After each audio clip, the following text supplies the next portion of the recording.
Shabbat Shalom, happy Sabbath, and welcome to the Sabbath services for this 11th day of the third month on God's holy sacred calendar. And as I mentioned to you in the Bible study last night, welcome, brethren, good morning.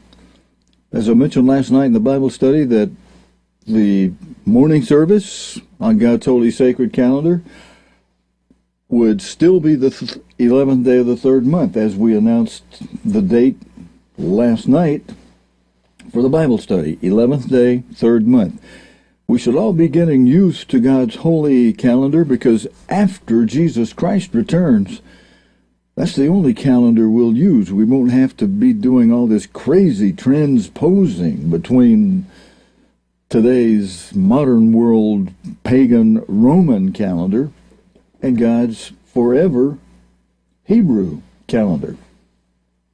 We'll just have one calendar to go by, and it'll be the one with the date I just mentioned, 11th day, third month, today. But on that calendar, that because of this world we're in that uses the pagan Roman calendar, and we have to relate events that we attend and do and file taxes with and what have you by that pagan Roman calendar. Today's the 23rd. I'll make mention that today's the 23rd day of May 2021. And of course, last night for the Bible study, it was a different date on the Roman calendar because of man changing the date at midnight instead of as God does it at sunset. So last night's Bible study on the Roman calendar was the 22nd of May. If you missed that, we had an outstanding sermon related to the United States and the United Kingdom, or British Commonwealth. Now we refer to it as the United Kingdom, in prophecy. Today, after we sing a couple of hymns together, everybody get involved in the service together, wake up together at this early morning hour from where I am. It's a little later on the East Coast. It's 11 o'clock now. Overseas in Mideast, it's Sabbath is just about ended. In the United Kingdom, it's would be 3 o'clock in the afternoon. And after we sing a couple of hymns, we will be hearing from God's end-time apostle again here on the Sabbath. This morning, Mr. Armstrong will be playing from a radio broadcast he did on Russia in prophecy, and very specifically, we're going to address from an outline of prophecy series that Mr. Armstrong did. We're playing a program where he'll be addressing Russia's coming attack on Europe. Not necessarily on the United States or the United Kingdom, but upon Europe. And eventually, I don't want to give away everything, but eventually, well, if you know prophecy, you already know, eventually Europe will take those missiles that the president of Russia, Putin, has been bragging about how he has 130 stealth missiles. Now, he made this brag in his address to the nation 2 years ago in 2019, that he has 130 nuclear missiles aimed at major cities of the United States, at 130 of our cities. Plus, he has more of those stealth missiles that he showed video, how they fly in such a way that they evade detection. They're stealth. He said no present nor future defense system can outwit the intelligence they've programmed into these missiles to reach their target and avoid defense missiles. That's their claim anyway. And of course the United States, as many of you know, has let down on its defenses. We don't even have something as good as the Iron Dome that we help provide to Israel. Financially, Israel has done most of the design work on that. Their men, their military, their intelligence. And yet that's only 90% effective, as they themselves will tell you. And as you could see from what was happening in the last week or a little more, that thankfully he's in the midst of a well, I say thankfully. It's in a strictly worldly military strategic way of thinking. Mr. Netanyahu's original plan to destroy all of the infrastructure of Hamas in Gaza so that they would not be able to do this again, not too soon, has been stopped short by the pressure put on Israel to enter into a ceasefire, and that has actually caused, if you've seen the latest news on it, it has caused Palestinians in Gaza to be celebrating as if they won, quote-unquote, a war. You know, this recent battle with Israel. They're celebrating as if they won, even though both sides agreed to a ceasefire. And they are celebrating as if they are the victors, as if they were triumphant in what they did. Whereas if Mr. Netanyahu had been left alone to complete what he had intended to totally destroy the infrastructure of Hamas and their weaponry provided by Iran, they wouldn't be able to re-explode this too quickly, as now they can simply very quickly recover from the damage that was done to their military infrastructure and be exploding rockets over in Israel again, just in no time. Bigger problem, though, is Russia and the troops it has placed in and around Ukraine. And that's why we're going to have Mr. Armstrong speak today from a telecast that he did entitled, from the Outline of Prophecy series, entitled Russia's Coming Attack on Europe. Before we go there, let's refresh ourselves from what may have been a long week of trials and sufferings and focus on why God has this Sabbath day of refreshment for us. Get away from our daily chores and servile work for oftentimes for employers of this world, and from trials and various things that we've all maybe suffered this week, and refresh ourselves in the fact that God has allows trials on us for a purpose. Just like you go to a gymnasium, they're not going to remove all their weights so that you can just have a fun time inside the gymnasium. You'll come out with no advantage for your purpose of going to a gym, a workout gym. If your purpose is to trim your weight, build your muscles. If you're not there working out against muscles you have to resist against and press against, well, you'll have gained nothing. And the same thing in our spiritual lives. God knows the wisdom of allowing us to go through trials and suffering so we build spiritual muscle, spiritual character.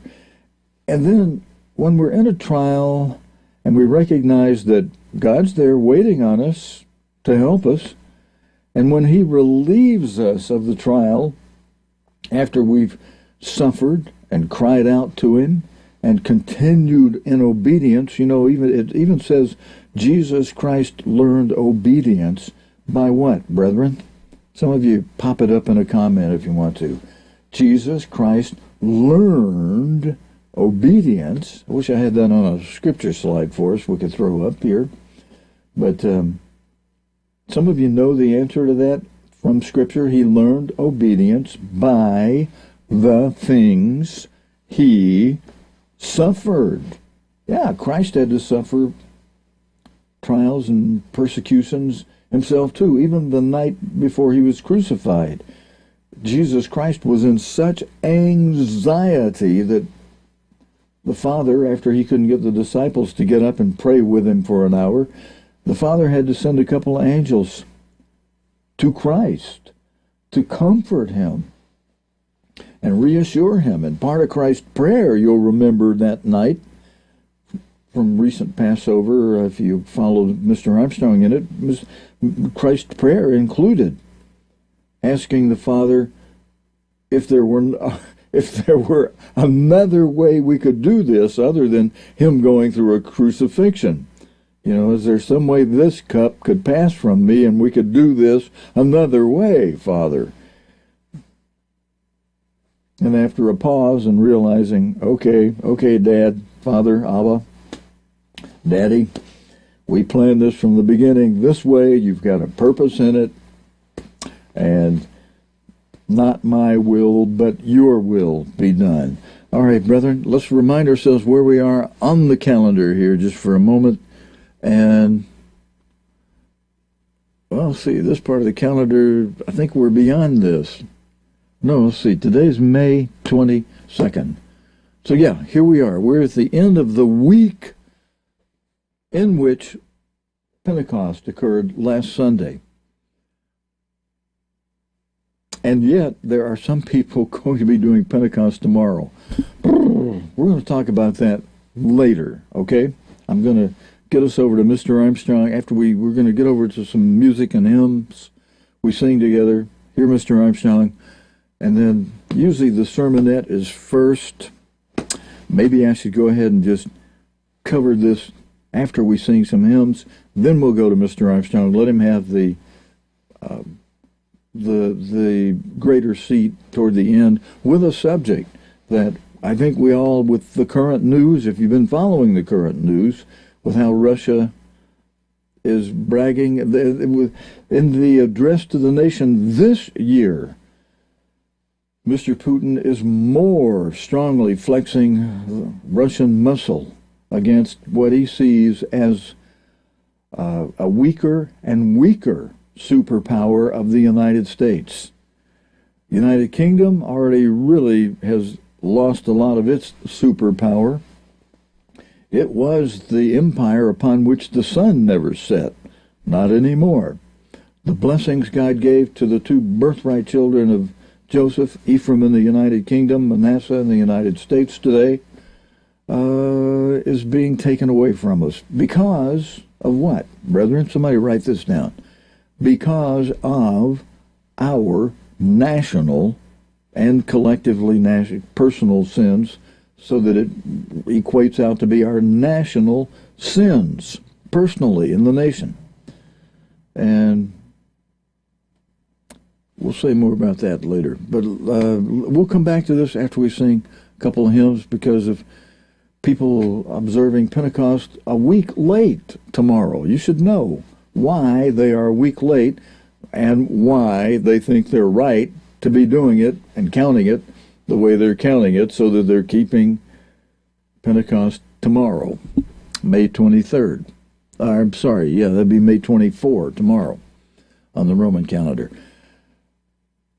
Okay, the calling that we have, if you are part of the spring calling. Now, there are many in the world today, brethren, those of us who are not called to the spring harvest are actually called to a greater, bigger, colossal fall harvest.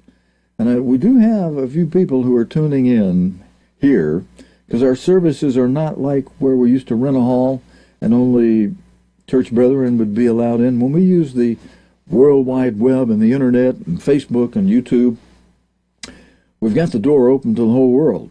And I have to be aware of that as we go, and yet speak to you as brethren also. And I'm working on something, and we'll talk more about it.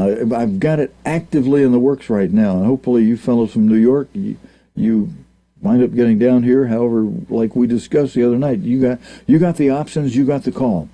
We'll be working on things together that relate to being able to broadcast from our own page, where you come on, you can stay signed on for a whole month, but you sign on so that our licensing agreements with people with whom we show stuff, and it shows that we're not just, the door's not wide open. You got to register, come in that way, and we will have the ability to say, hey, if you're not part of us today for the rest of this service, then we'll see you later, and I can cut off those that are not really part of the brethren, so we can just talk openly, and I can share things under license agreements that require me to cap it and not open it to the public. And I'll tell you more about that later. Let's sing this hymn together. I get the lower third out of the way. I already got it ready for Mr. Armstrong this morning. And I think I did mention to you, today's the 11th day of the third month on God's calendar. It's 23rd of May, 2021 on that pagan Roman calendar. And let's see, do I have a shot that opens up that screen a little better? Hang on a second. Let me see if I've got a wider shot for that. Actually, it looks like I don't. This is the best one we got for the moment. Okay, I got to make some screenshot adjustments. We'll do that, but I think you'll still be able to see the scrolling lyrics as we sing together, brethren, from Psalm number 15, page 14 in that purple hymnal. You don't need your book. We'll have the lyrics scrolling on screen here for you with a hymn entitled, Who Shall Dwell on Thy Holy Hill?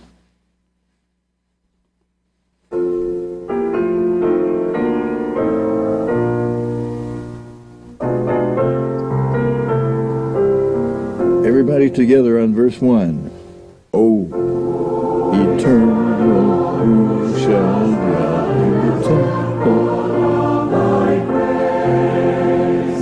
Who shall on thy holy hill have a fixed abiding place? He who walks in righteousness, all his actions just and clear. He whose words of truth express, spoken from a heart sincere.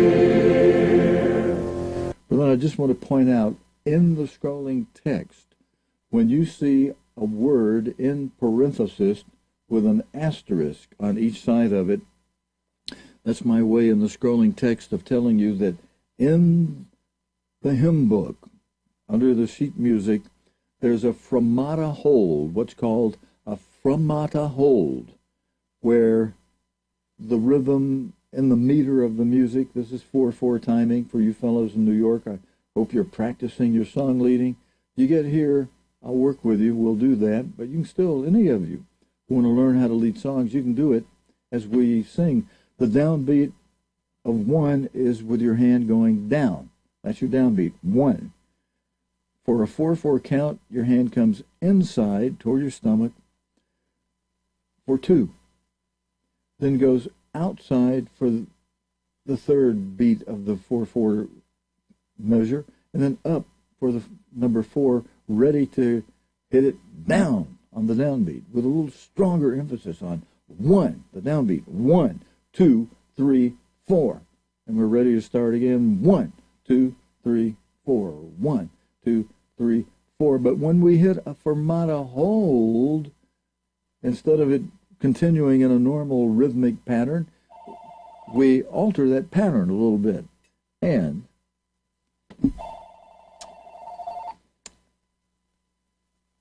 I need to tell this caller we're in the middle of a live stream, and I'll make note of your phone number and get back to you later. And I really shouldn't have brought this phone in the room with me here, but thankfully it happened while we're in a pause in the hymn. And when you see that fermata hold, it's going to make the rhythm hold. And, you know, freeze frame is if you had one of them clocks running, I forget what they call it now, one of them music clocks running, you'd have to pause it during a fermata hold. It can't keep going tick, tick, tick, tick, tick, tick, tick, tick. It, on a fermata hold coming up, it has to go tick, tick, tick, hold, hold, hold, hold, then let it go again, tick, tick, tick. So when you get to the fermata hold, be ready to hold the note. And it means keep singing it longer, and you'll see the word in parenthesis with asterisk around it. Again, that's called a fermata hold. Okay, let's watch for that as it comes up, and I'll hold my hands up and kind of move them to make you alert. Hey, we're on that fermata hold as it comes up here in verse 2. We'll pick back up. He who ne'er with slandering tongue utters malice and deceit. Verse 2. He who ne'er with slandering tongue utters malice and deceit, who will ne'er his neighbor wrong nor swear.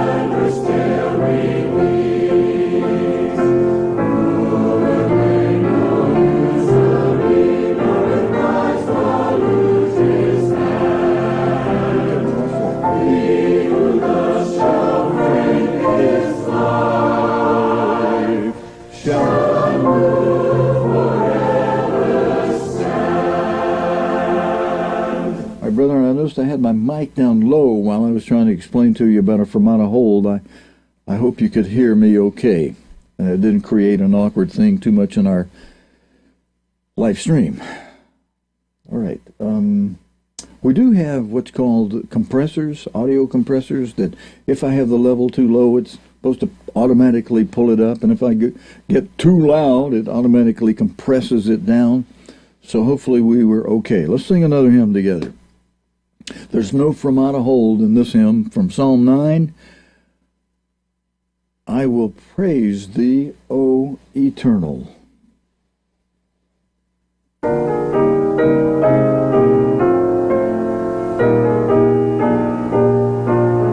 Everybody together on verse 1 on this one. I will praise thee, O Eternal. I will show forth thy great works. O thou most high God, eternal, I will sing praise to thy name. When my foes shall turn and stumble, at thy presence they shall fall. The eternal judge is rightly, and forever he will rule. Everybody on verse 2. The eternal is forever. He destroys all wicked men. He removes their name forever. Even their memory dies. But he judges all with fairness. He will rule with equity. All who know his name shall trust him. He will not forsake his own. Verse 3, everybody, The Lord who dwells in Zion, sing to him and praise his name. Tell his deeds among the nations, tell all his glorious works. He avenges all his people, he will not forget their cry. To the Lord who dwells in Zion, sing to him and praise his name. Okay. Thank you for those of you who sang along with us on that one, and we'll sing one more after we hear from Mr. Armstrong. Well, we could sing a couple more after we hear from him. I went the wrong way, though. Let's see. All right, just a reminder that if you ever not find us on YouTube or Facebook Live, we are now also simulcasting our live stream on our own homepage of cogtv.org. And right below the banner you see at the top, now this banner will change into a picture if you have your mouse hovering over it. But if you scroll down a little ways, that first window below the banner shows our live stream video. Now you won't hear anything unless you press your audio button inside the live streaming video. There'll be a little speaker, and you'll see an X beside it, meaning your audio is turned off. Just toggle it, just click on it, and it'll toggle the audio on and remove that X. Now, as you do that, on some browsers, it'll cause this play triangle to pop up, and it causes the video to freeze.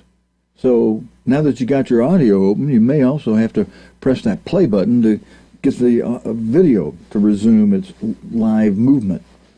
So some of you know that already. Depends on your browser and your device that you're watching from.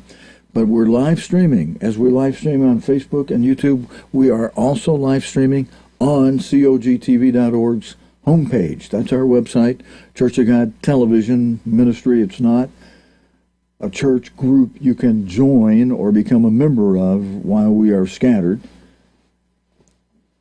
but it is where we conduct this television ministry, and it's appropriately called Church of God Television Ministry. Church of God, brethren, is you and me. Not a building, not an organization. It's the brethren who are now scattered. That's both a punishment and a trial and a test for us. And some people are failing that test. We'll talk about that another time, though. But just to let you know, we are on this our own homepage, cogtv.org. You can find our archives. Go over to the menu on the right side of the web page. You can see a page entitled Archive Videos. If you click on that icon, that menu icon, it'll open up the archive video page where you can see our Bible study from last night. You can see the last 9 years of Sabbath services. Well, actually further than that. We go all the way back to 2011, so you can see the last 10 years of Sabbath services and the last 3 or 4 years of Friday night Bible studies. You can also see some of our old nightly World Watch News programs that I'm hoping we can get back on the air soon, especially with the way news is now. Now that COVID is settling, news is starting to become more aggressively active related to the Four Seals. We are to be watching. And thank you very much to some of you who've said, hey, I need to help support this ministry here with my tithes and offerings. You're helping me bail out of some things here that relate to the studio we broadcast from, where we had roof leaking. I had to, out of my pocket, go borrow loans to create all that. But thank you for those of you who are helping us take care of that. Here's another shot of our homepage. You can see that below that window I was just pointing to, that the live stream will come through when we are live. When we're not live, it'll just be black as it is at the time I took this picture of the homepage. But then below that, there's a frame from our Friday night Bible study, and below that there's a frame from our last Sabbath service, which as of this moment is last week's service. But about an hour or so after our live stream this morning, that third window down will have a frame from today's Sabbath service. Okay, just so you're familiar with it. And then on the right side, you can see we've got a long menu column that lets you go to the archive video, go to a calendar.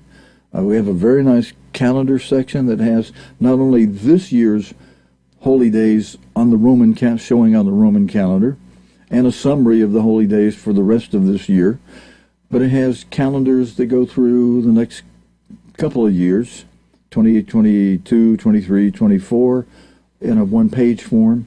And then below that, we have a summary all the way through 2032, I think it is, of the holy days ahead through the next 10 years. And let's see, 10, 11 years, actually. And then there are a few other menu item things there you can find. The library link takes you to where you can find Mr. Armstrong's book, chapter by chapter, on that he's been offering a lot lately, and that you'll mention today, the United States and Britain and prophecy. He mentioned it in the talk he gave during the Bible study last night.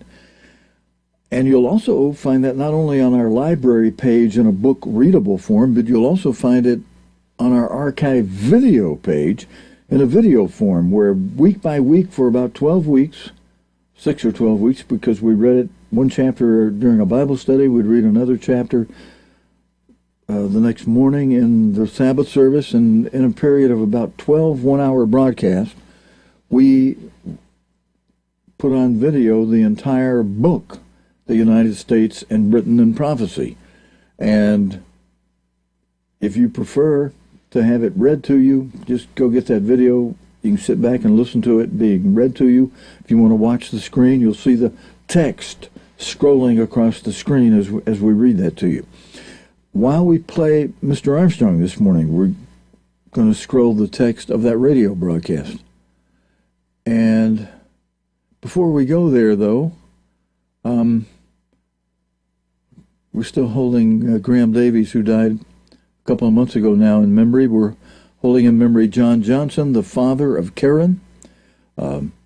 Karen Xavier, her father John Johnson, died 2 or 3 weeks ago now on a Sabbath day. And we're making preparations. Karen, if you're making those preparations for the spring area of, I think you call it Ocala. I've got it in my notes. I've already lined up a hotel where I can come down for a day, and you and I get together and pick the day when that'll work for you best. And I'll have a follow-up note for you. I want to make sure that you've read the material that's at the bottom, at the end of the booklet on all about water baptism. That'd be good to have refreshed in their mind.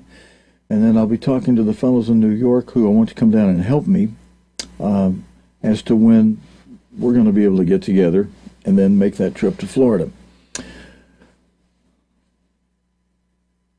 Dane and Jacob will still appreciate your prayers for the fall that Dane had a couple of months ago, and Jacob doing well on the some relief from the epileptic seizures that he's been subject to for a number of years. He'll still appreciate your prayers for that. And let's go back and briefly talk, as if it were a sermonette, before Mr. Armstrong speaks, on the subject of some people observing Pentecost tomorrow. Now, I haven't heard back from him. I have put out a question to ask them, is this a mistake in your announcement hanging over from last week? Or are you actually conducting Pentecost tomorrow, as some people are? So with the one case, I'm not going to mention who they are. I think I won't do it anyway, but mention who they are, that is. But it may be a mistake that they actually did do Pentecost last week, but just forgot to take that part out of their message announcement about their services this weekend. On the other hand, if they are, I know there are people who are doing this, because what they do, the reason why they're winding up with Pentecost tomorrow a whole week late, is for this reason. What they do is, we'll come back to this screen about what days Passover can occur on in any given year, and what dates that Pentecost can occur on in the third month in a given year. But before we go to that, let's go to understand some about how come people are not starting the count on the morrow after the weekly Sabbath that this year was Passover. And as I understand it, the reason why they wait a whole week later is because in a year, which only happens 11.5% of the time in a 19-year time cycle, that we have Passover occurring on the Sabbath day. When it does, that weekly Sabbath day on which Passover occurs, like I said, only once every, out of a 19-year time cycle, let's see, how much would 11.5% of that be? You'd have 19 occasions of Pentecost, and 11.5%, that's about a tenth of 19. That's about, so approximately 2 times in a 19-year time cycle, you're going to have Passover fall or occur on a weekly Sabbath. When it does, that weekly Sabbath is the triggering Sabbath for the morrow after that weekly Sabbath, that is the Wave Sheaf Day, that is the beginning day of the 50-day count. That keeps the Wave Sheaf Day as part of the Days of Unleavened Bread, and that's the rule on it. And that's also the logic on it. The Wave Sheaf Day, the Wave Sheaf Offering Day, is the day that needs to be within the Days of Unleavened Bread, not the weekly Sabbath that triggers the Wave Sheaf Day. And what happens if you say, oh no, the weekly Sabbath must be within the Days of Unleavened Bread? Where are you getting that? That's not in the Bible. That's not an instruction that God gave us through his end-time apostle Herbert Armstrong, and only an apostle can set doctrine. And it doesn't follow the teaching and the proper understanding. I'm still waiting to hear back from Tom Williams. I did present this to him and say, okay, Tom, what did we teach about how we know the weekly Sabbath that determines the Wave Sheaf Day? How do we know the history on that was part of the correction God gave to us through Mr. Armstrong in 1940? How many of you were around in 1940 when that correction came? And how much of that correction, how much detail of that correction did Mr. Armstrong share with us, either at that time or later? All right, we're looking into those factors. But still, the logic tells you the Wave Sheaf Day has to be within the Days of Unleavened Bread. Okay, so Stephen, why are you emphasizing a point on this? Because if those people who reject the weekly Sabbath when it occurs on Passover as being the triggering weekly Sabbath for when the Wave Sheaf Day is, they've just thrown the Wave Sheaf Day outside of the days of unleavened bread. Let me show you. Since Passover this year was on our weekly Sabbath, it was March 27, and that's what the 27 in the very top column here on this chart that I made for you, this graphic chart, spreadsheet style. The 27 is for March 27, this past March 27 of this year, 2021, when Passover occurred on a weekly Sabbath. And again, as I said, the rule from Mr. Armstrong on this, that the Bible supports in spiritual sound-mindedness, is that the weekly Sabbath, when the Passover is on a weekly Sabbath, that's your triggering Sabbath for the morrow after that Sabbath, that is the Wave Sheaf Day, and it's the triggering Sabbath for beginning the count with the Wave Sheaf Day the morrow after, that winds up with Pentecost the morrow after the Seventh Sabbath. Now, those people that say, no, the weekly Sabbath must be within the days of unleavened bread. Well, when did the days of unleavened bread start this year? They started the day after Passover, March 27, so they started on March 28. So the first day of unleavened bread was March 28, the first day of the week this year, a Sunday.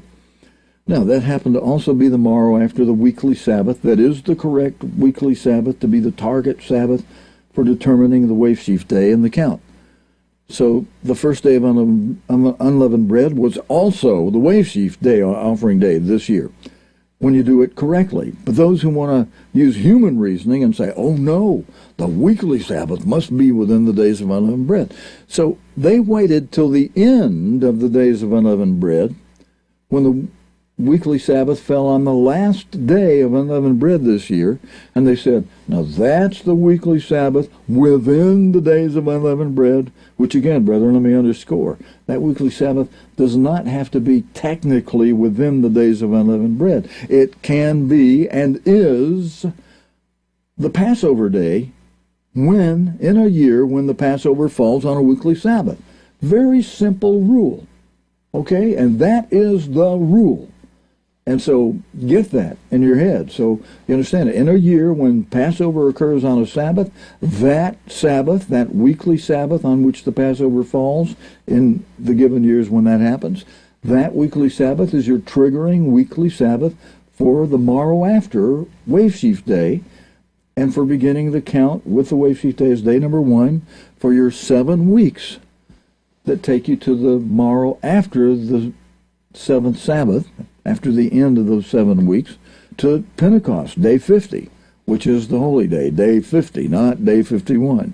That's another argument by the Monday-keeping Pentecost people that I hope we put behind us for this year, unless you run into those people. We've got a whole year now to help pray that they can get their minds straightened out with sound spiritual mindedness. Well, I say we have a whole year. Now, that's assuming that God's not planning to wrap this up, as he may have been during this winter, except that some of us were praying, God, as Jesus Christ instructed us in Matthew 24, I think it's verse 20, or real close to there, that we pray that our flight be not in the winter nor on the Sabbath day. And so, as we prayed, and as Mark underscored it by just emphasizing the part, pray that your flight be not on during the winter. He didn't mention the Sabbath, he just said, but Matthew mentioned also that Christ had said, pray that your flight be not during the winter, nor on the Sabbath day, because that's going to be a time of the greatest trouble in the world that's ever hit. World War III will be about to commence, and all of the cities of the United States and the United Kingdom are going to be blown up at that time, as God prophesied through Ezekiel in chapter 6 and verse 6. But back to where we're going with this. We're going to explain this, and then we're going to Mr. Armstrong's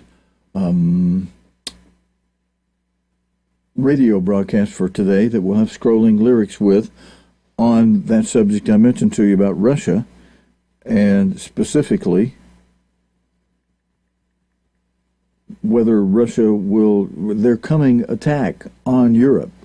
Well, the title, it tells you already, Russia is going to attack Europe. Russia's coming attack on Europe. We're going to have Mr. Armstrong's broadcast on that in a few minutes from now, which you should stay tuned for, definitely.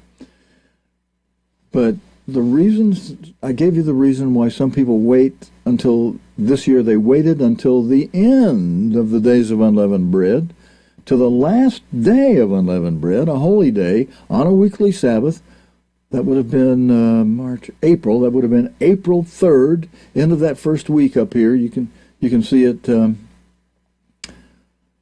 that first row. It's labeled week 1 at the end of it, and then the Sabbath, that last column is the Sabbath, that last column with numbers in it, and April 3rd is the end of the first week. However, for those who said, oh no, the weekly Sabbath that determines the wave sheaf day and that begins the count has to be in the days of unleavened bread. It does not have to be within the days of unleavened bread. It can be and is on the Passover, in a year when the Passover falls on a weekly Sabbath. That is the rule of God on it, as God revealed it to us through his end-time apostle, Herbert Armstrong. Some of you have a problem with the authority God set up from the Father through Christ, through their end-time most faithful servant and end-time apostle, Herbert Armstrong. Some of you want to reject that line of authority. You want to reject God's end-time apostle, Herbert Armstrong. That's what some of you are doing. And that's what you're doing if you say the weekly Sabbath has to be during the days of unleavened bread. Well, you're absolutely flat outright wrong. It has to be, the wave sheaf day has to be during the days of unleavened bread. And by doing what you're doing, you have put for yourselves, you've put the wave sheaf offering day outside of the days of unleavened bread. Those people that are using April 3rd, that used April 3rd this year as the determining Sabbath, the target Sabbath for the morrow after wave sheaf day, their wave sheaf day was April 4, which meant that was the first day of the 50-day count for them. That meant at the end of that week, April 4 through April 10, at the Sabbath that closed on April 10, for them that was the end of the first week of the 7 weeks they're counting. Well, excuse me, when you do it correctly, as I have it labeled here, that was the end of the second week. The count began with the true wave sheaf day on March 28, not April 4. But these people that got to have the Sabbath within the days of unleavened bread, for them, their wave sheaf day was April 4 this year. So you see how they're a week later with everything here? So April 10, that would have been the end of the second week, for them was the end of the first week. So when we get down to May, May. When we get down to May 15, that we've got labeled here at the end of this bottom row, week 7, on that Sabbath at the end of May 15, when it was the end of the seventh Sabbath, for those people counting it from April 4, using a weekly Sabbath during the days of unleavened bread incorrectly, that was only the end of the 6th week for them. So they went on to the next week, which would have to come back to this calendar to see that whole week setup structure. So at the end of the week that ends with May 15, they were only at the end of the 6th week of 7 weeks count. And then during the week that started with Pentecost, at the end of that week, they were calling that the end of the 7th Sabbath, which is today, May 22nd. May 22nd. The end of today, they're calling that today, the end of today, they're calling that the end of the 7 weeks. They're end of the 7th Sabbath, tonight at sunset, for those who are counting it from a weekly Sabbath during the days of unleavened bread, which is not the way to do it. The weekly Sabbath on Passover is when the count is when the targeting Sabbath should determine the morrow after wave sheaf day. The next day is the Wave Sheaf Day, after that weekly Sabbath. So, okay, so they wind up, at the end of this Sabbath today, they wind up calling it the end of the Seventh Sabbath, and then saying that tonight at sunset begins Pentecost through tonight and tomorrow. So they're keeping Pentecost on May 23rd, tomorrow. Okay? But I wanted to go through that with you so you can see how they arrive at it this way. And so you can have understanding with them. And if they ask you to help them, are we doing this right? If they sincerely ask you, are we doing this right? Don't just say, I don't know. They just ask you for a reason of the hope that you should be able to answer with fear and trembling. You need to know these details that I may be boring some of you with, like beating it to death. And if you've got it, great. Be sure you really internalize it and really have it. And it won't hurt you to hear me repeating this then, because it'll be right there in your short-term memory. Now, it may not come up that you'll run into any of these people, but you never know, especially on social media. You got friends that you may be surprised. Oh, I didn't know you were doing this crazy thing like this. Yeah, I am. Am I right or wrong? Now, if they've got the right attitude in asking you, to tell them, am I doing this right or wrong? Don't be afraid to say, no, you're not. The way we're instructed to count this, in a year when the Passover falls on a weekly Sabbath, that weekly Sabbath that the Passover falls on is the target Sabbath that determines the Wave Sheaf Day the next day, the morrow after the weekly Sabbath. That weekly Sabbath can be on Passover, as it was this year. And it is not the following Sabbath at the end, the last day of unleavened bread. That is not the determining, triggering Sabbath for when the morrow after is the Wave Sheaf Day. That puts you a whole week late with Pentecost. You may want to be gentle with the person asking you, am I right or wrong? Try to ask them questions to help them see, well, Mr. Armstrong, do you have a problem with Mr. Armstrong being our apostle to explain to us how God has inspired things to be done, and that he said it as a doctrine? And the rule, part of that doctrine, teaching, and rule is that in a year when the Passover falls on a weekly Sabbath, that weekly Sabbath is the target Sabbath, the determining Sabbath. The Sabbath numbered is number 0. The day after which is day number 1, the Wave Sheaf Day, for the 50-day count. Okay, and I developed a chart with numbering it with the 50-day count, with the Sabbath that is the targeting Sabbath being 0.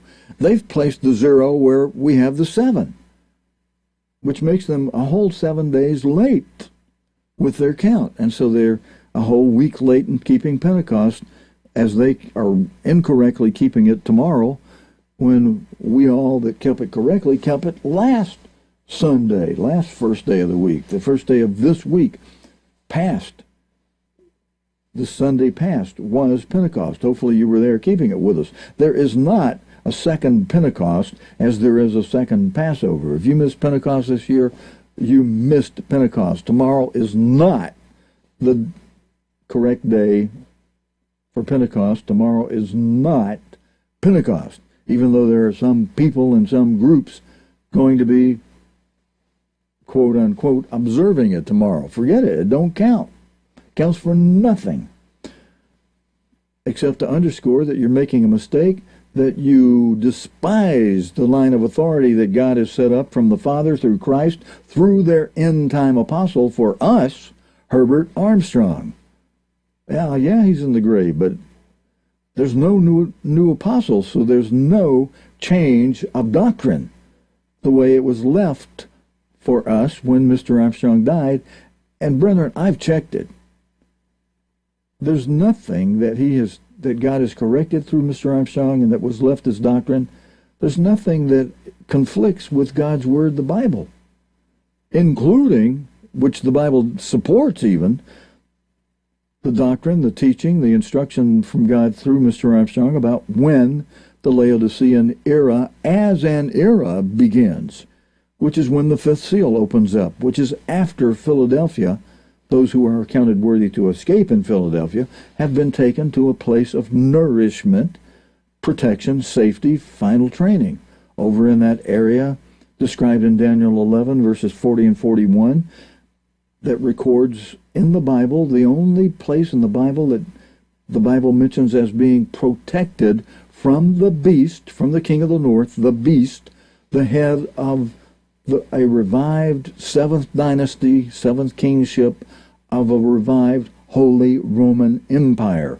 Revelation 17, verses 8 and 10 is a reference. Okay, so the correct date for Pentecost, as we did it this year already, this past Sunday, was, as you can see at the bottom of this chart, lower left-hand corner, bottom chart, it's barely on your screen, but it's there. Day 50 was last Sunday, May 16, not tomorrow, May 23rd. Tomorrow is day 57. If you were counting, if you kept the count going, tomorrow is count number 57.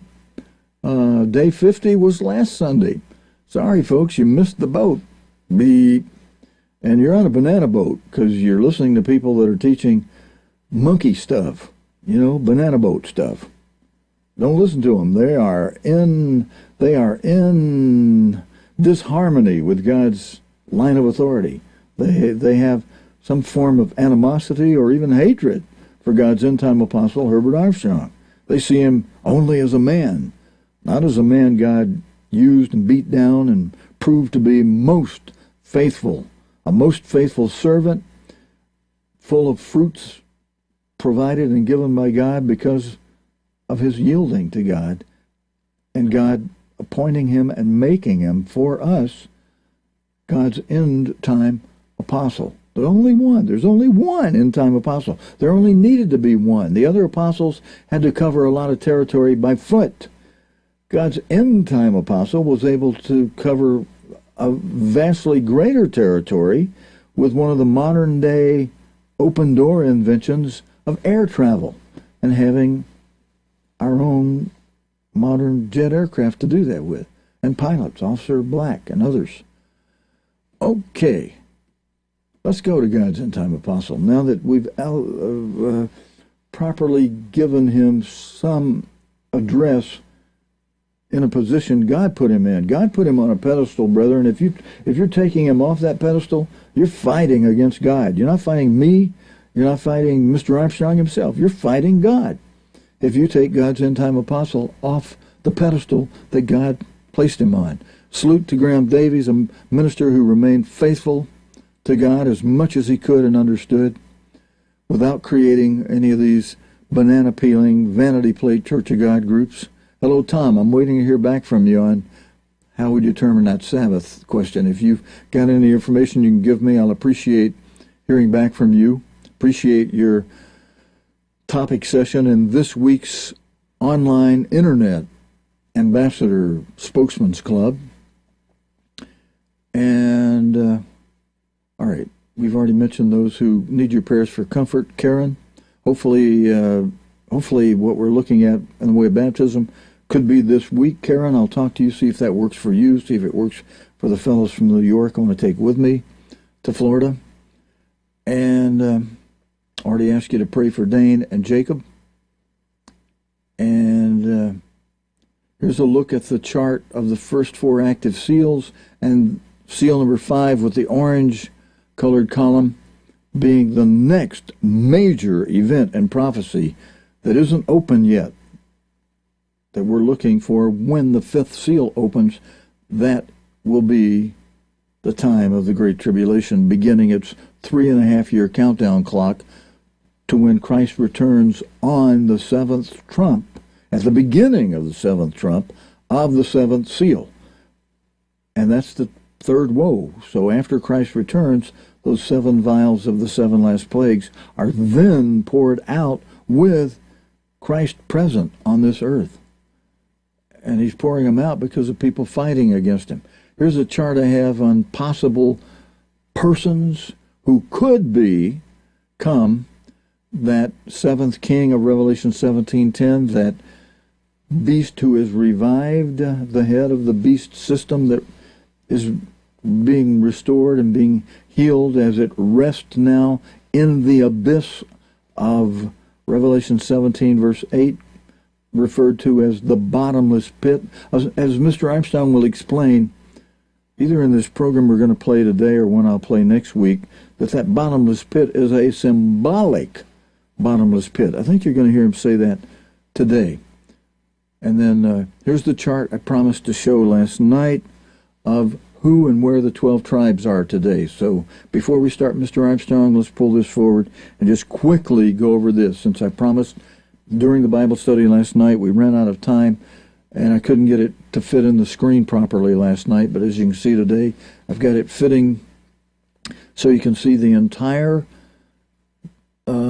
listing of who the 12 tribes are today of the sons of Jacob, whose name was changed to Israel, who had 2 wives, and their wives providing each their handmaid.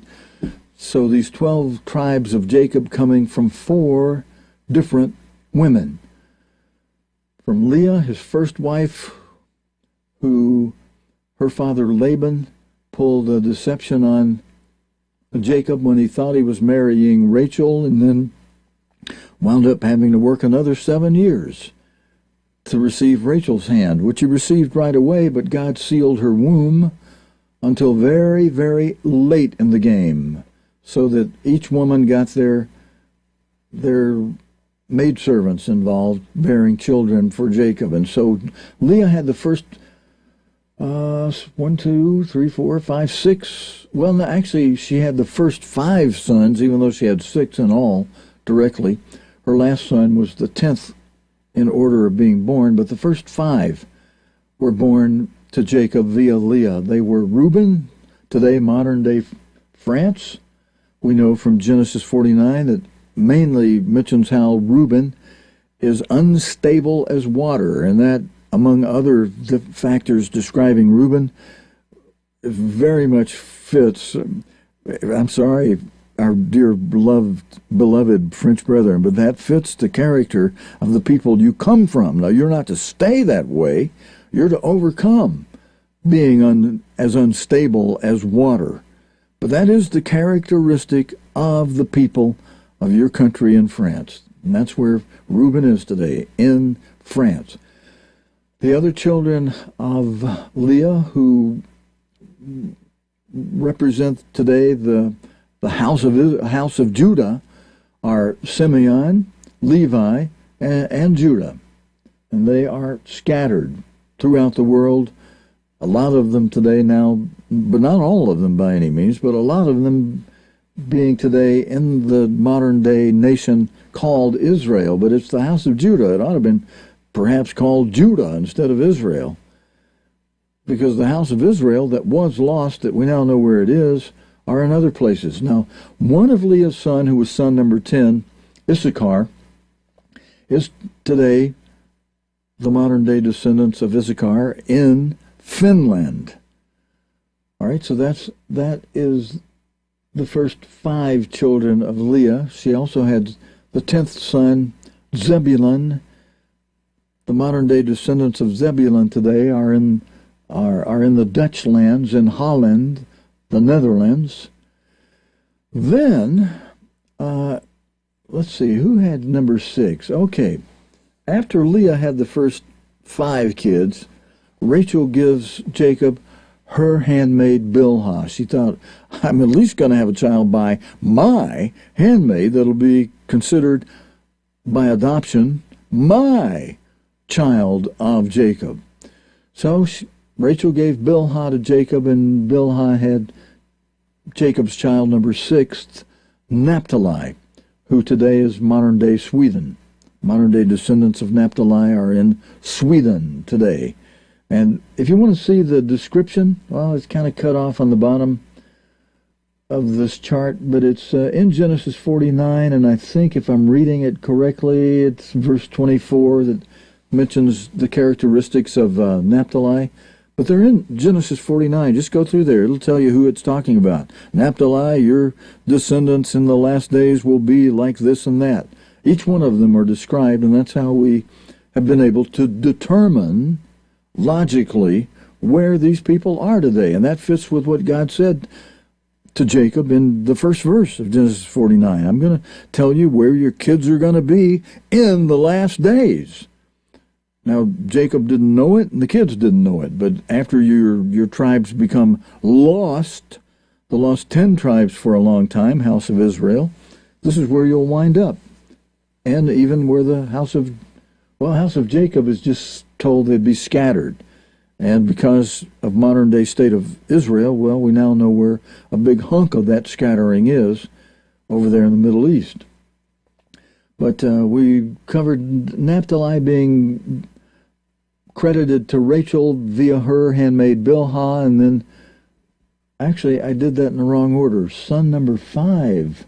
Yeah, Leah only gave Jacob the first 4 children in order of birth, because Rachel's handmaid Bilhah gave Jacob son number 5 with Dan, who today is modern-day Denmark and Ireland, and maybe a few other places, but primarily there. And then Rachel's handmaid Bilhah gave Jacob his 6th son, Naphtali, today modern Sweden. Then we go to Leah getting in the act with her handmaid. She says, oh, if I'm not going to have any more kids for Jacob, and Rachel's going to be credited with a couple of kids from her handmaid, I'm going to give Jacob my handmaid.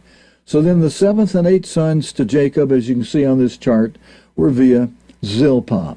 They were Gad, son number 7 to Jacob, who today is modern-day Switzerland, which is described in Genesis 49 as troop overcomes him. And son number 8, Asher, who today are the modern-day descendants of Asher in Belgium and Luxembourg. And when you read their description in Genesis 49, you'll say, my, oh my, do the people of Belgium and Luxembourg certainly describe the royal dainties people that the people, modern-day descendants of Asher, are in that rich royal country of Belgium and Luxembourg. You know, country of great riches, royalty. And son number 9 goes back to a direct birth to Leah, after she grabbed some of them potential, what do you call those things that increase your sexual desire and urge? Those herbs, there are herbs that do that.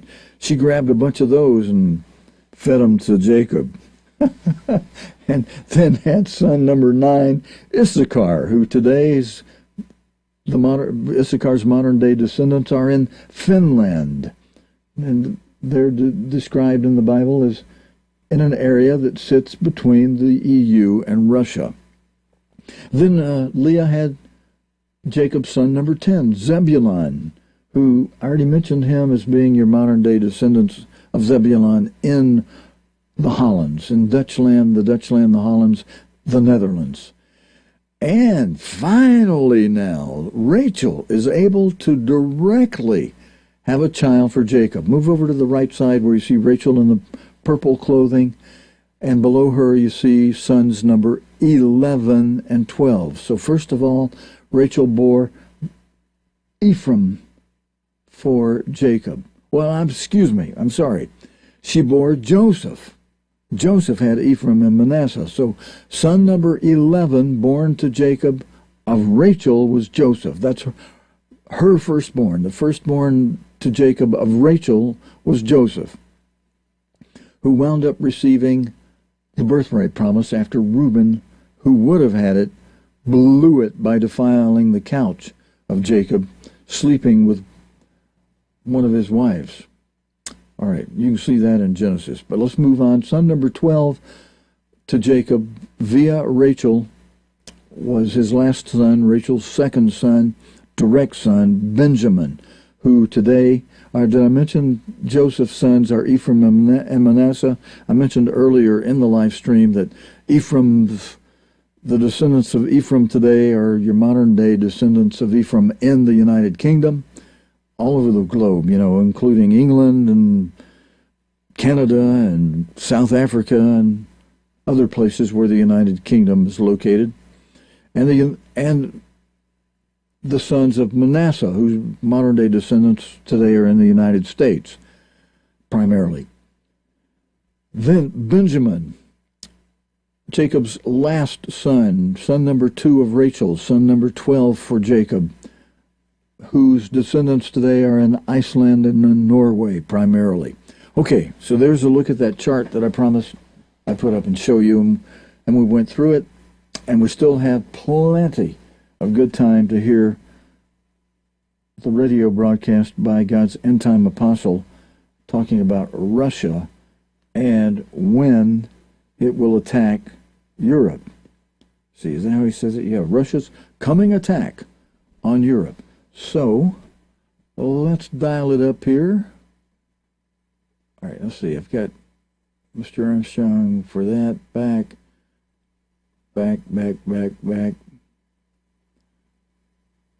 Here. Let's see. Is it this one? Hang on 1 second.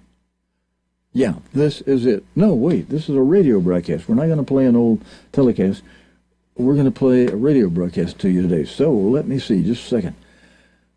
Oh, yeah. We're going to put that on the screen with... give me just a second to set this up, brethren. We're about to go to God's end-time apostle. I'm doing it a little differently today. Instead of a telecast, we're playing a radio broadcast. So I need a moment to set that up for you, because I've got to use the same player to play the audio and have scrolling video on it at the same time. So let me see. What do we have here? Yeah, this is the place where this radio broadcast is going to be. And so I need to be able to punch that to play. All right, we're going to start Mr. Armstrong. I'll put his lower third up here. I'll pull up the scrolling text as fast as I can, but I've got to start it from this screen, and then we'll flip to the scrolling text.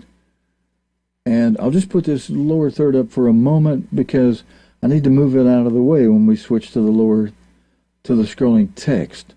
So I'm just going to go ahead and take that off. We'll start Mr. Armstrong from the outline of prophecy, Russia's coming attack on Europe, and then we'll switch immediately to the scrolling text. Let me make sure I've got it. Yep, got it right there. It lines up. So we'll start Mr. Armstrong and then pull up the scrolling text. Brethren, with good, reverent, careful attention to detail, please be listening to God's end-time servant, Herbert Armstrong.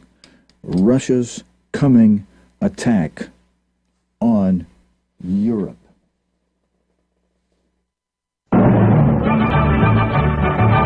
The World Tomorrow. Herbert W. Armstrong. And we'll go ahead and let us start with the old radio broadcast info. And the prophecies of the World Tomorrow. Well, greetings, friends. This is Herbert W. Armstrong with the good news of the world tomorrow. Now, for the past 2 or 3 weeks, we've been going through the prophecies. What's going to happen to the United States? But I think we're all very much concerned also about what's going to happen to Russia. So now let's come to the prophecies of Russia. We've been getting into a lot of prophecies of what is going to happen to the United States. We have seen that there is to be a yoke on our neck, and we've seen that it is not Russia that is going to put it there. And we have seen that there is going to rise up in Europe an assembly, a union of 10 nations. It's going to be a resurrection of the ancient Roman Empire in the territory of Europe and around the Mediterranean.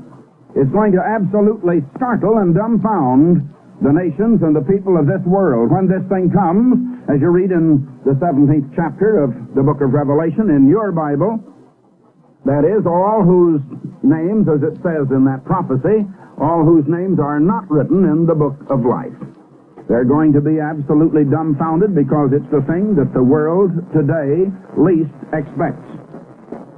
Now, I've shown you that in this time... Brother, let me come back to you for just a moment, because I'm recognizing, hang on there, that I have the wrong audio rolling with the scrolling text.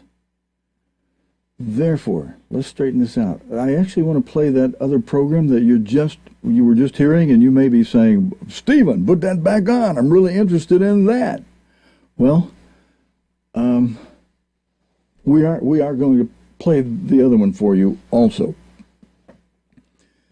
We're going to do that next week because I need to get the text set for that one. So, let's go back to the screen I had for a moment. If you please bear with me, we're live. We're going to have time in today's service to do this. But, let's see. I made a last-minute, after prayer this morning, I made a last-minute decision to play this one for you that I have the text for because of what's happening this week to help relieve some tension, brethren, of you, to know that Russia's coming attack will not be on the United States. So we can have some comfort in this program Mr. Armstrong is going to give today. We can have some comfort in that way. And yet, Russia will attack Europe. So now, brethren living in Europe, you may want to hightail it out of there and get to, some other place. But if you're in the United States or the United Kingdom, now those are going to be blasted at the start of round 3 of World War that commences when the fifth seal opens up, when the beast comes out of that abyss, out of that symbolic bottomless pit. All right. Oh, I did. Yeah. Thank you. I do have the audio. Now I just remembered where I put it. Okay. Thank you for bearing with my bumbling here at the moment. I'm giving one of my enemies the old deal pickle a real opportunity to say, see there, I told you he was creepy. Sorry, Dennis, but everybody can make a mistake, and learning, being able to recover from it is something we have, is something good, actually. And improvement. We make mistakes. Improvement is the name of the game. I hope you can hear me okay. I'm going over to another computer where I have to pull up that audio. But we had the most improved cup awarded in local spokesman's club in the church and in ambassador club at Ambassador College. So improvement. You don't always have to be perfect. But if the name of the game as you go is improve, get better. And some people are doing that. Some people are out there still just being old negative, complaining, bickering people like ancient Israel with Moses in the desert, whom not only upset Moses, but also upset God. All those bickering people, moaning and bemoaning, and some of you today are doing that. You're picking on those who remain faithful to the truth God gave us through his end-time apostle. All right, but for those of you that are bearing with me on this, thank you for bearing with me while I go to the place where I have that piece of audio. There it is, right there. I can leave it right there and punch it up into an audio player. Some of you know exactly what I'm doing and how you have to fumble around for the buttons just a little bit to do it. And have to wait for a certain software to come up. Okay, you can probably hear it in the background. I got it coming up. The Worldwide Church of God presents Herbert W. Armstrong, bringing you the plain truth All right. of today's worldview and the prophecies of the world. Here we go. Ladies and gentlemen, Herbert W. Armstrong. My friends, while we're looking for good news tomorrow, we're in a very troubled world now. And we've been going into prophecy. What is prophesied? Now, what's prophesied to happen to Russia? Where does Russia fit into biblical prophecy? I've been telling you, my friends, that there is no prophecy showing that Russia is going to attack us now. Later, Russia will. But in the meantime, something else is going to happen, and I'm going to show you what's going to happen to Russia. Now, in the meantime, I've also been showing you in many, many programs for some weeks now what is going to happen to the United States. We're going to wind up the very top of all the nations, but we have a lesson to learn first. We're going to be punished, very severely punished, because God loves our people. We are the chosen people. I didn't say favorite, but we are the chosen people, and we have not accomplished the real mission. We have not done the work that God had chosen us to perform. And we're going to be punished. We have lessons to learn. We don't know the way to real peace and happiness and real joy, and we're never going to have it permanently until we learn the way. And we're going to have to be punished and learn it. I tell you, my friends, this world has certainly forgotten God, and we have no conception of the kind of blessings that the eternal Creator, yes, the Creator of all forces and powers and of all laws, of what He can do and what He does do, will do, and actually does do to the one or the ones who will really yield to obey Him and to follow His ways, to think His thoughts, to do His ways instead of the ways of mankind and the ways of human nature, the ways that seem right to a man and the ways that have been built up in this world. If you'll try it, you'll find out by experience. I know that by experience. And we should all know it because we all share these blessings. But what are we doing with them? We are certainly not really glorifying God. We say that we glorify God, yes, as God says in some of the prophecies about us. Our land is filled with churches, and we make mention of God in our prayers, but not in real truth, and not from our hearts, and not in real obedience. We've departed from Him and His ways. We're doing the ways of the pagans, and we call a lot of it Christian, falsely. Now God is going to punish, because the ways we have been going, as I've been showing you recently, have brought nothing but heartaches and headaches and fears and worries and empty lives and suffering, untold suffering to our people, until our land is filled, as I've said, with hospitals and insane asylums and with prisons and jails and everything of the kind. And there's so little happiness over the world today, and especially so little in our land. And the things that we're doing, my friends, are not satisfying. Now, I know we get busy in the whirl of this world's entertainment, and we kid ourselves we're getting along all right, but there comes a time when most of us wake up and realize our lives are empty. We're not happy. And the things we're doing, and even the religion that most of us have, is not satisfying if we're honest enough to look down deep into our own hearts, clear down deep. We wake up and realize it isn't the real thing. But there is the real thing available. Well, God is going to bring us to our senses, because the way we're going, I've been showing you, our people can be wiped out in one night. In one night without warning. The weapons are now available, as it has been officially proclaimed, to wipe out, to destroy an entire continent in one night without warning. And we're living in such a world. Now, what does lie ahead? What is going to happen?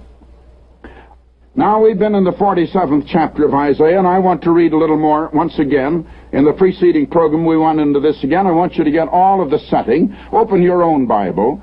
See this in the 47th chapter of Isaiah first, before we come to the other prophecies about Russia.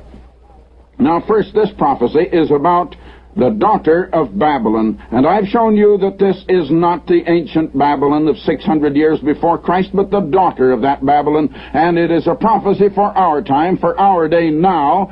It is the modern 20th century daughter of the ancient Babylon. This is spoken of in the female gender. That Babylon was spoken of in the male gender. Now let's see why. Here it is again, just to refresh your memory, although I went into it in the preceding program. Let's catch it real quickly once again. Isaiah 47, verse 1, "Come down and sit in the dust, O virgin daughter of Babylon." God is speaking prophetically, predicting the future, telling what is bound to happen. God makes and unmakes nations. God is the one who determines the outcome of wars, believe it or not.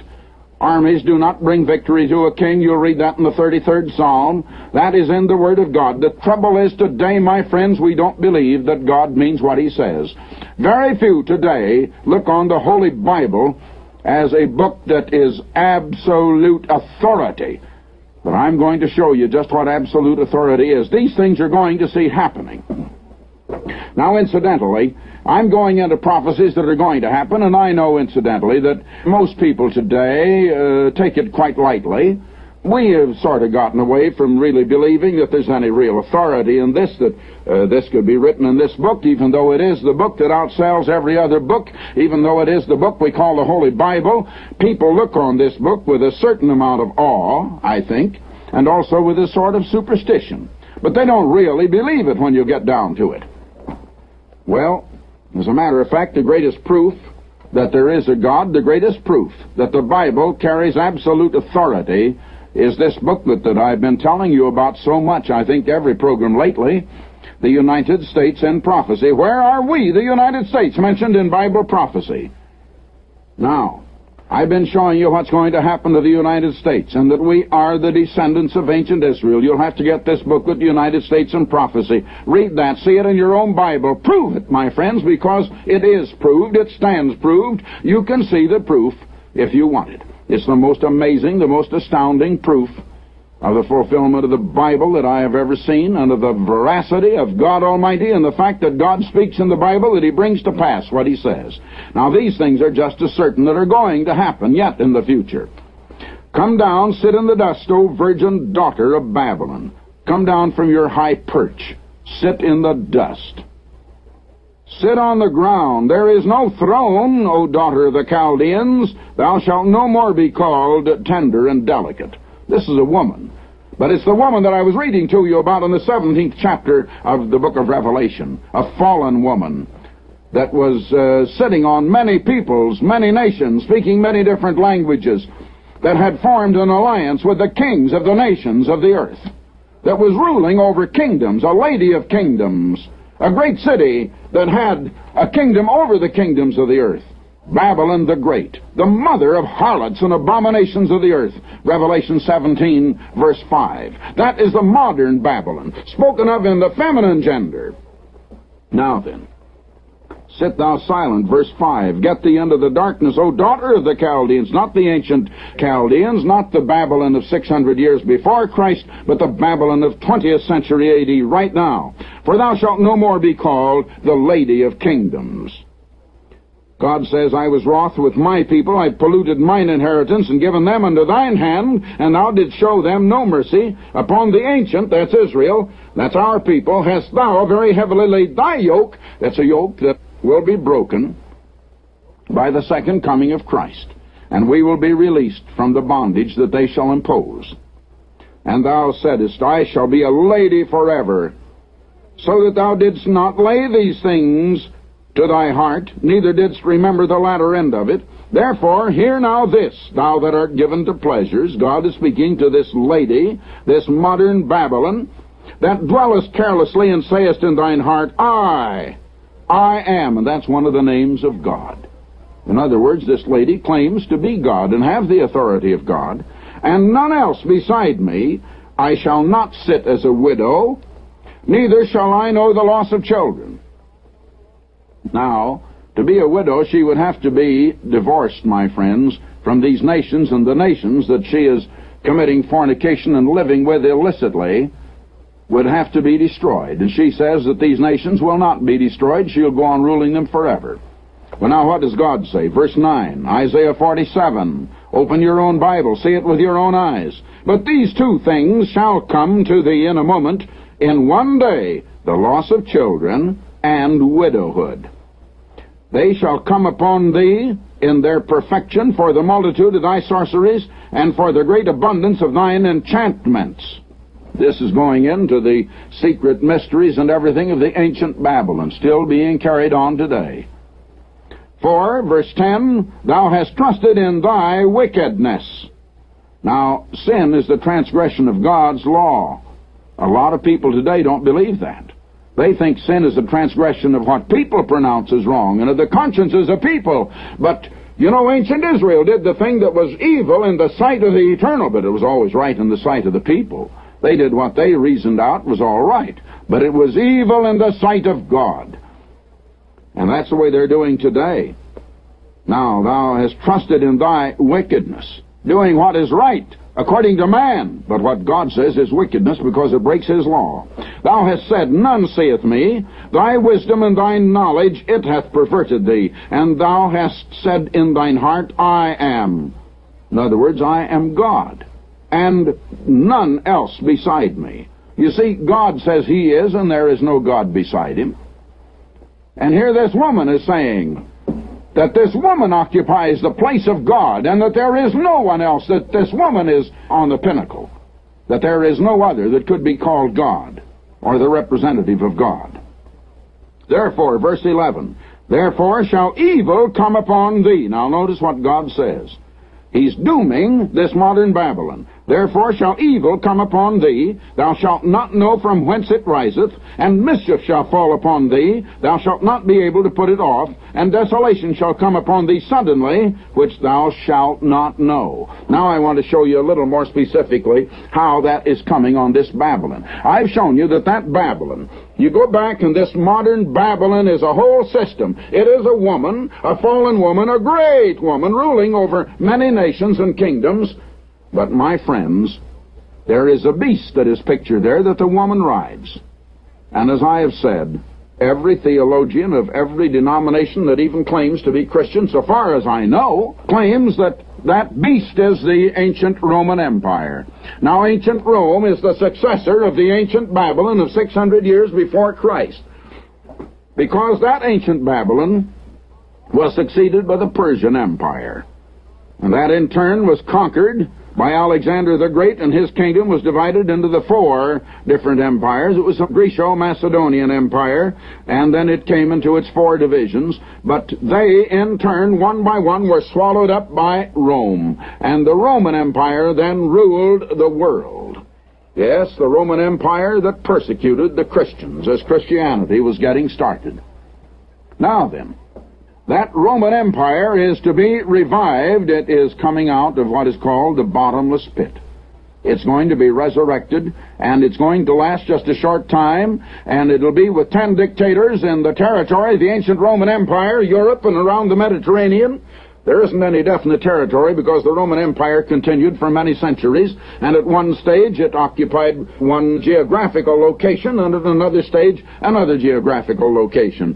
There isn't any definite set geographical outline that it must occupy, but it will be the old Roman Empire. Essentially, it will be fascist. You can be sure of that. And it is now rising, and it's going on underground, and we seem too stupid somehow to see it. We don't realize what's going on in the world. God says it's going to come up.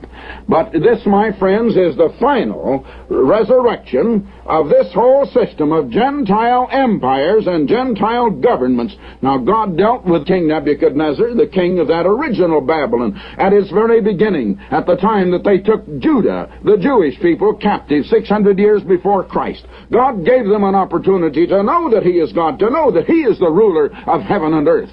Well, the ancient Nebuchadnezzar acknowledged it all right, but he wouldn't obey God. He wouldn't surrender to God. He wouldn't let God rule. He said, no, I'm going to rule my own kingdom. So God deposed him. Then his son became even more arrogant. And finally God gave the kingdom over to the Persians, the Medes and the Persians. And the Persian Empire ruled. But the Persians wouldn't obey God either. They wouldn't recognize him. The Gentiles have never done that. And so they in turn were swallowed up, and as I say, they were conquered, and then the divisions of their empire were swallowed up by Rome. And of course the Roman Empire came to its original end in 476, but there was a resurrection in 554 AD, and it continued to 1814. That is, different divisions of it and straggling remnants of it, and once more it's to be resurrected. As a matter of fact, my friends, Mussolini made a pitiful little restoration of it, and that was during the period that is called in the 8th verse of Revelation, the 17th chapter, at the time when the empire of Rome, it was and is not, and yet it is. That's the way it was in Mussolini's time. Well, it was so insignificant that virtually it just wasn't there, and yet it was. And he proclaimed officially that the name of his government was the Roman Empire after he had taken Ethiopia. He had Eritrea, he had Italian Somaliland, and some other nations there in Africa and North Africa. And he had enough nations to claim it was an empire and that he had the Roman Empire once again. The strutting, bragging Mussolini claimed that. Well, it is the fulfillment of biblical prophecy, because that was the stage when the Roman Empire was and was not. And yet it was. That is, it had been and was not at that time, and yet it was. But it's going to rise out of the so-called symbolic bottomless pit once again, and when it does, it'll be a dictatorship, that is, a combination of 10 dictatorships in the same old territory over there. This is not Russia. This is a fascist system, not a communist system, and it's only going to last a little time, and they're going to fight Christ at his second coming, so they will not come on the stage of world action until just before the second coming of Christ. A very, very few years, a very, very, very short time. Now then, this is speaking of that Babylon, and you're going to see in just a moment the connection between this and Russia. Where does Russia fit in? Now we come to the 50th chapter of Jeremiah. And beginning with the first verse, I want to go on through the 50th and 51st. I wish I could cover it and get back into the 13th chapter of Isaiah yet in this program, but there just isn't time. These are very long chapters, and I want to go through every bit of it. I want you to get out your Bible. I want you to see things, my friends, right here that you have never seen before. Open your Bible. See this. Let's take the time to go through this, and I want you to get every bit of it. This is going to happen. You're going to see it happen. This, my friends, is the outcome. This is where world conditions today, and all this struggle between the United States and Russia, this is where we're heading. Listen, it's in your Bible. Now this is very, very important. Let's get it. Jeremiah 50, verse 1. The Eternal's message for the prophet Jeremiah about Babylon. Now this part of it's about Babylon, but you'll see there's a connection with Russia. All right, listen. In the land of the Chaldeans, it's the land of the ancient Chaldeans.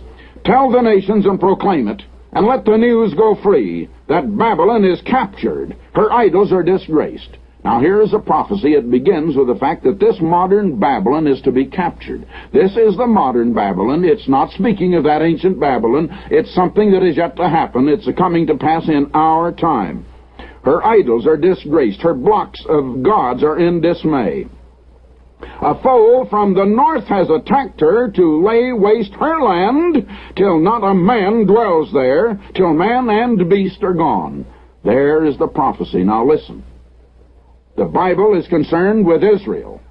The Bible mentions only those nations that come into direct contact with Israel. The Bible takes very little notice, for instance, of the Oriental nations, of India, of China, and Japan. The nations that have, perhaps altogether, with all of those nations over there, more than half of all of the population of the earth, and yet there's very little mention of them in the Bible, because the Bible is the book of Israel.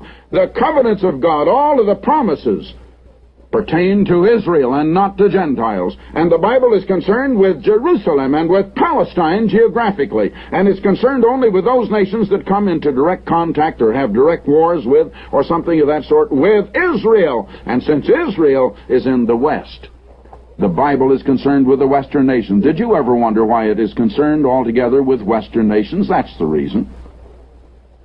Now, it's concerned geographically with Palestine. And so, when it says a foe from the north is attacking her, not him, but her, not the him, the ancient Babylon, not the Babylon of 600 years before Christ, but the Babylon of our day now that is rising up, this thing that is soon to come, this thing that is going to dumbfound the people of the world. I want to tell you, my friends, the politicians of the great nations that are actually helping to build this thing and don't realize that they're only building a Frankenstein that is going to turn on us.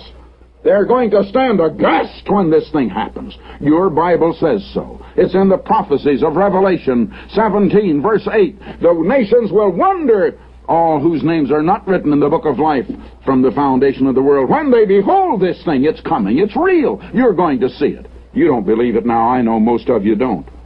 Well, you just stick it back in the corner of your memory somewhere, and when it happens, then I think you'll believe it.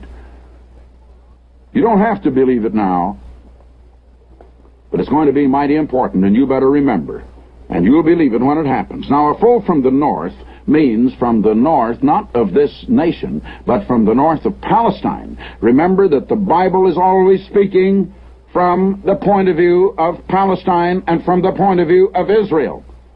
Now, Israel is, except for the Jewish people that have gone back over there now, they are Judah. Israel is not in Palestine now, except for that. But this is speaking geographically, and it means the north of Palestine. Now, what nation is north of Palestine today? The communists. This, then, my friends, is introducing Russia right here. Now, a lot of you are going to say, well, now, wait a minute, Mr. Armstrong. What about Ezekiel 38 and Ezekiel 39? Doesn't Ezekiel 38 speak about Russia? Oh, yes, of course it does. But, my friends, I'll come to that a little later. That is not anything that is to happen at this time. You need to go through the entire book of Ezekiel. And in the book of Ezekiel, you will see there is a story flow. There is a time order, a time sequence of events. And very few people seem to know when that event of Ezekiel 38 mentioning Russia is going to happen. It will not occur until these events are all over. It's coming later. Now, I'll go into that in due time. Naturally, I know all about Ezekiel 38 and have known all about it. As a matter of fact, ever since God brought me to Him and brought me to surrender to Him, and ever since I was converted and began to study the Bible, that's one of the first things I knew about. But I had to find out that I was in error in assuming the common assumption, as most people do, and most so-called Bible students, and those that seem to think they are authorities about the Bible, although very few of them really are when you get down to it, because it's a book that, well, like Bruce Barton said, almost nobody seems to understand it. Now, if you want understanding, listen, pay careful attention. This foe is from the north, and it is speaking here of communist Russia. Here's where communism is introduced. They are the foe from the north, and they're going to be the foe of this Babylon. Now, listen. When this thing rises up, my friends, in Europe and around the Mediterranean, what is Russia going to think of a thing like this? Let me tell you, there are about 375 million people in the orbit or in the location of these 10 kingdoms that are going to rise up, according to Bible prophecy, in Europe. 375 million. Well, that's a lot more than Russia has. They will be able to raise an army larger than Russia can raise. And as a military power, they will be so mighty and so big that at first they're going to overshadow Russia. These events are happening right now before your very eyes. These prophecies, you're in the latter days. You're in the time of the fulfillment, the mighty fulfillment of these biblical prophecies. It's the most tremendous thing that's ever happened in the history of this world, and you're living through it, and most of you totally ignoring it. Listen. This foe from the north, then, is communist Russia and her allies. And they're going to finally raise an army bigger than this revived Roman Empire is going to have. Now, here you are. A foe from the north has attacked her. That's this resurrected Roman Empire. To lay her land waste, till not a man dwells there, until man and beast are gone. That's speaking of this territory of the Roman Empire in Europe, my friends. And there is the destiny, and that is going to happen. And let me tell you, that's as certain as the rising and setting of the sun. And you're going to see it in this very century. It's going to happen in your lifetime. I'm not sticking my neck out. I'm not taking any chance, my friends. This is the very Word of God. This carries authority. And when that's written, it's in your Bible. I'm reading the Moffat translation just now. I have the authorized and the modern revised right here in front of me. But it's a little plainer right here in the Moffat translation, and so I prefer to read it. It's in your Bible. I don't care which translation you have. The same message is there, but it's a little plainer English here, and I think you'll understand it better. I'm reading it from this translation. Now listen. Then, says the Eternal, at that hour. Now that's the hour when this modern fascist system in Europe is to be destroyed, and the whole land laid desolate of southern Europe and over in there. Then at that hour the Israelites return, they and the men of Judah, wending their way, weeping in search of the Eternal their God. That's the time of the second coming of Christ. And so, my friends, at the time of the second coming of Christ, Communist Russia will have invaded this land that has attacked us. And the reason is because God is going to let this Babylon punish us to bring us to our senses. We have got some lessons to learn before we can come into a permanent enjoyment of being the head nation of the world, the greatest prosperity that any people have ever had, the greatest amount of luxuries and everything. We have it now, but we're abusing it, my friends. We're not using these things as we should, and we've got some lessons to learn, and God is going to punish. He's going to use this modern female Babylon to punish us, and then he's going to use the communist nations in turn to punish and annihilate them. Now listen. The Israelites will return. We'll go in search of God, asking the way to Zion, which is the church or salvation that it signifies. Their faces turned to it, calling each other to join the eternal in a lasting compact, never to be forgotten. That is the new covenant. We took about 2 programs here recently to go through that in Jeremiah 31, if you remember, and in the 8th chapter of Hebrews in your New Testament. All right. Now, verse 6, God says, my people, that's our people, my friends. Not just the Jewish people, it includes them, but it means us too primarily. My people, God says, that's America and Britain, have been lost sheep. Their shepherds led them astray. Well, my friends, that's God's language, and shepherd simply means preachers. You know, the whole world is deceived. We've been born and raised up in this world of deception. Many of us have come sincerely to accept and believe these things. But we need to get our eyes open. This is what God says, and really in plain language, this is about preachers. My people, God says, have been lost sheep. Their shepherds led them astray. God help that no minister listening to me will ever be guilty of that. And turned them loose on the bare hills. Those who caught them devoured them. 'Tis no sin, said their foes, for they have offended the Eternal One, their true fold, and their father's hope. Fly now, God says, to our people from Babylon, and that Babylon really stands for our modern practices and customs and civilizations, my friends. It is the way. We're practicing the ways, the customs, and we're accepting the beliefs of the ancient Babylon. Oh, I see the motioning here. Time is up. Oh, let's continue that in the next program. It's just getting into it and what is going to happen. A whole lot more about Russia comes in just in the next verse.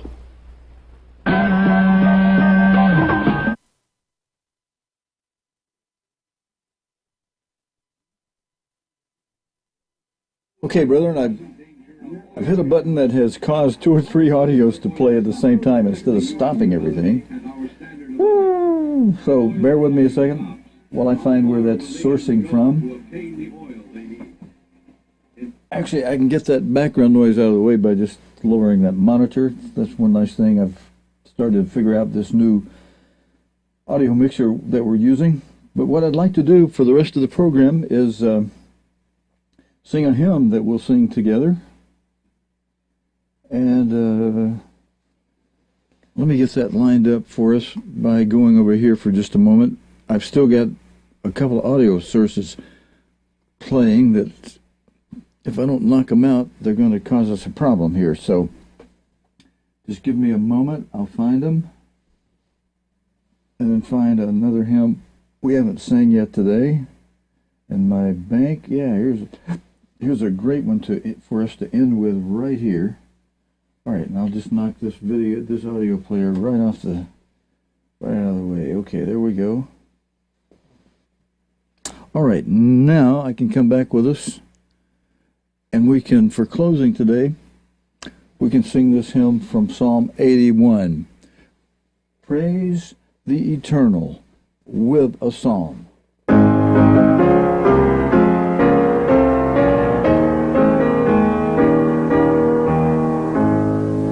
Together, verse 1. Praise the Eternal with a song, sing to the God of Jacob.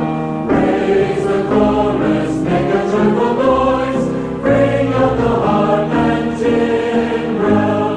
Blow on the trumpet, sound the drum, on a solemn feast day. This is the statute and the law which God has ordained for Israel.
thanks to those of you who sang along with us on that.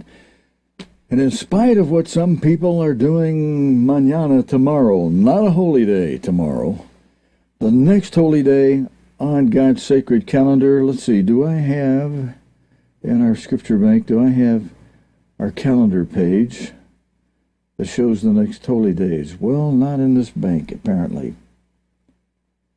It's on our calendar page on our website. If you just go over to the right side of our website, well, I had a page that has our website on it up here somewhere. If you go to that button over on the right side in the menu column that says calendar, I think you can see it right there. Just a 1, 2, 3, third one down, calendar. Punch that up, you can see the next holy day coming up and the date of that next holy day. And it'll be the start of the fall holy day season.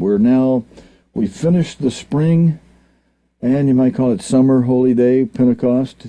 That's the spring, that's the fall, that's the spring and summer holy days, the first 2 seasons of the 3 seasons or times that were to come before God in the place that he shall choose.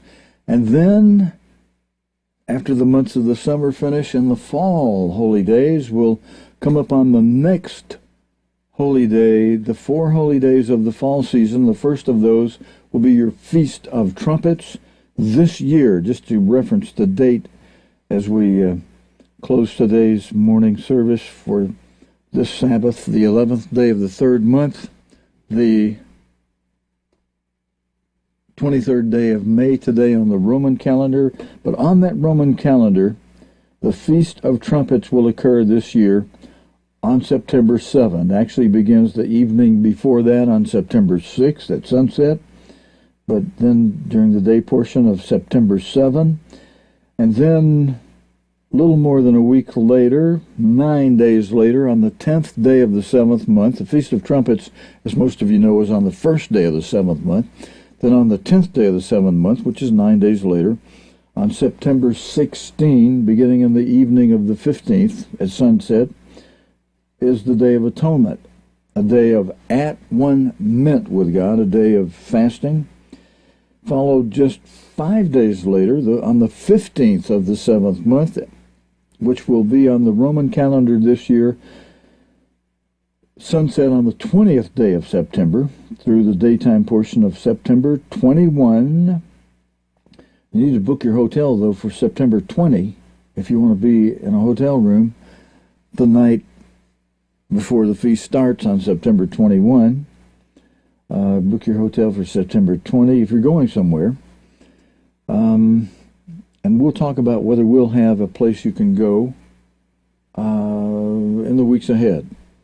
Last great day will be on September 28th this year, 2021. We'll pick up, brethren, in the next service. In fact, we'll do that in the Bible study next Friday night. We'll pick up with where Mr. Armstrong left off in that next verse he was going to about Russia's coming attack on Europe, and, of course, that being part of the outline of prophecy with Russia in prophecy. If you missed our Bible study last night, Mr. Armstrong covered United States and Britain in prophecy, and again, the entire book that he suggested you read is available both in book form on our library page when you go to the cogtv.org home page, and then in the right-hand column margin, menu item margin, punch library if you want to just read it in chapter by chapter. If you want it read to you with the text scrolled on your screen like we scrolled Mr. Armstrong's radio broadcast today, then go to our archive video, that second tab. Go to our archive video page, and then on the left side where we have Sabbath services, go back about a year or so, and then look for the 12 Bible studies and Sabbath services that are labeled this chapter and that chapter of the United States and Britain in prophecy, and we'll read it to you. You can just sit back and listen. If you want to watch the screen, you'll see the text that we're reading scrolling on the screen for you. All right, brethren, we are out of time, and that's it for this service for today, the 11th day of the third month, God's sacred calendar. We have all the rest of this third month, all of the 12th month. I'm sorry, why am I going to the 12th month for? This is the 11th day of the third month. Then we have all of the rest of this third month, and all the rest, then all of the fourth month, all of the fifth month, all of the sixth month. We've got a nice stretch for studying, overcoming, praying, watching, before we get to the next holy day, the Feast of Trumpets. Again, as I mentioned, the date on the Roman calendar for that would be the evening of September 6th this year. And God willing, and the creek don't rise, we'll plan to be back here with you this coming Friday night, next Sabbath, for the Friday evening Bible study, Sabbath Eve Bible study, Friday night Bible study, as we called it for many, many, many, many, many years, right here on cogtv.org, and then followed the next morning with Sabbath service. Okay, until next time, brethren, Stephen Lloyd Gilbreath, thank you for joining me for today's Sabbath service. God willing, and the creek don't rise, we'll plan to see you back here next Sabbath.